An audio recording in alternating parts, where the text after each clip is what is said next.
consumption of food and drink, retail galleries, and so it goes on. Why art pubs? No?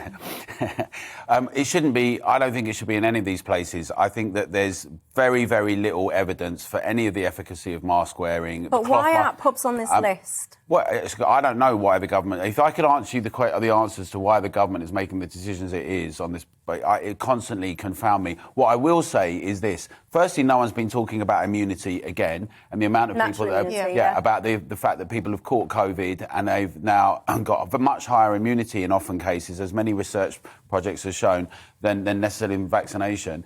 And this kind of knee-jerk reaction to look like you're doing something must be done. What actually Chris Whitty said was, look, calm down, we're actually OK. He'd actually said to us that we need to live with this like the flu.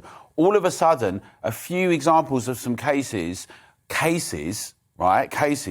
not necessarily bad illnesses, certainly not deaths, in a few different places around the world and a few here.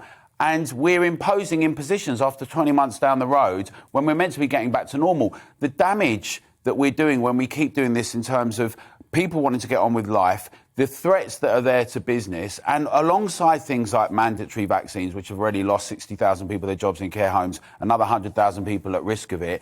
And you just kind of think, well, it's 20 months down the road. They say it's just 3 weeks now. Well, we've heard that before. We need to get on. We need normality back. We don't need this hanging over us, particularly when Scotland, Wales and Ireland already have vaccine passports and are actually arguing for more.